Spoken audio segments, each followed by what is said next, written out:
Hello বন্ধুরা, আজ ঈদের সারাদিন কি করলাম সেটাই আপনাদের সাথে শেয়ার করতে চলে এলাম। সকাল সকাল উঠে পড়ে এই যে একটু শরবত বানাচ্ছি। সারা মাস রোজা করার পর ঈদের দিন সকালে একটু শরবত খেতে হয়, তাই রুহ আফজা দিয়ে একটু শরবত বানাচ্ছিলাম।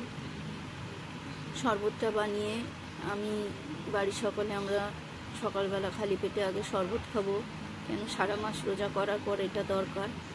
তারপরে যে রাত্রিবেলা ময়দা ভিজিয়ে তেলে ভিজিয়ে রেখেছিলাম, এটা বাড়ানো পরোটা হবে, কিভাবে করব সেটাই আপনাদের সাথে শেয়ার করব। এইভাবে ডিশে ফেলে হাত দিয়ে পুরো ডিশটায় ভরে পাতলা করে একদম কাগজের মতো করে বাড়িয়ে, তারপর ওটাকে পার্ট বাই পার্ট করে নিয়ে রাউন্ড করে নিয়ে পরোটাগুলো আবার বাড়িয়ে রেখে দিতে হয় এইভাবে। তারপর আবার যখন খাওয়ার সময় হাত দিয়ে এইভাবে যেমন বাড়াচ্ছি তেমন বাড়িয়ে ছাঁকা তেলে ভেজে নিতে হয়। তো এইভাবে আমি সমস্ত লেচিগুলো দেখুন বাড়িয়ে নিয়েছি। এরমভাবে বড় বড় করে নিতে হবে, হাত দিয়েই বাড়িয়ে আর তেল দিয়ে এগুলোকে বাড়িয়ে নিতে হবে। তো এইভাবে আমি পরোটাগুলো করে নিলাম। করার পরে মা রাত্রেবেলাতেই সবই সারা রাত জেগে সিমাই মাংস সবই রান্না করে রেখেছিল, কেন ঈদের দিন তো সকালে রান্না করতে বসলে খাবে কখন, তো ওইগুলো রেডি হয়েছিল। আমি সব পরোটাগুলো বাড়িয়ে নিলাম, বাড়িয়ে নিয়ে এইভাবে রেখে দিতে হবে। এটা আবার ফুলে উঠবে আরও বড় বড়। যখন এটাকে হাত দিয়ে বাড়িয়ে পরোটা সাইজে বাড়িয়ে ওটাকে ভাজলে, এই যে দমের সিমাই, এটা দমের সিমাই, এটা শিরের সিমাই, এটা চিকেন আলু রান্না, আর এটা হচ্ছে মাটন রান্না।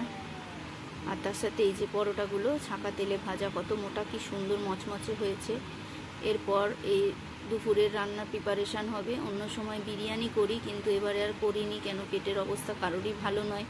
সেই জন্য সাদা ভাত, ঝিঙের ঝোল আর এই মাটন চিকেন এই দিয়েই খাওয়া হবে। খাওয়া দাওয়ার পর একটু রেস্ট নিয়ে বিকেলবেলা একটু বাইরে বেরিয়েছিলাম, একটু সাজুগুজু করে। বাচ্চারা সবাই মিউজিক্যাল চেয়ার খেলছে, ছেলেও আছে, সব বসে আছে ওখানে। তো আমরাও একটু বসে আড্ডা দিলাম বিকেল আড্ডা দিয়ে সবাই বসে গান শোনা হচ্ছিল, গল্প করা হচ্ছিল, আর বাচ্চারা সব খেলাধুলো করছে। অনেকে সব ঘুরতেও বেরিয়ে গেছে, আমরা আর অত ঘুরতে বেরোই না। তো এই নিজেদের পাড়াতেই এখানে গান বাজনা হয়।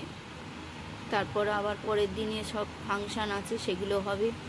সেগুলো ব্লগ বানাতে পারলে বানিয়ে আপনাদের সঙ্গে শেয়ার করব। এই যে আমার ছেলে একাই বসে আছে, ও একটু সবার থেকে আলাদা বলে সবাই ওকে নেয় না, আলাদাই একা থাকে। তো বসে আছে ওর মতনও। আমরাও একটু আড্ডা দিলাম ওখানে, আর ওকে পাহারাও দেওয়া হলো, ওকে তো একা ছাড়া যায় না, একটু স্পেশাল বলে তাই। তারপর সন্ধে হয়ে এসছে, আমার পুচকু ভাইজিটা সেজে গুজে চলে এসছে, গান বাজছে, নাচু করছে। এখন একটু বড় হয়ে গেছে, ওকে নিশ্চয়ই আমার সাথে অনেকেই ভিডিওতে দেখেছেন। তো ঘুরছে, আনন্দ করছে বাচ্চারা। এইভাবেই সারাটা দিন পার করে ফেললাম।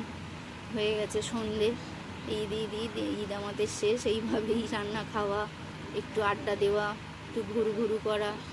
আর আমি তো চাঁদ রাতে দেখিয়েছিলাম চারিদিকে ঘুরে লাইটিং, কেমন লাগলো ভিডিওটা সব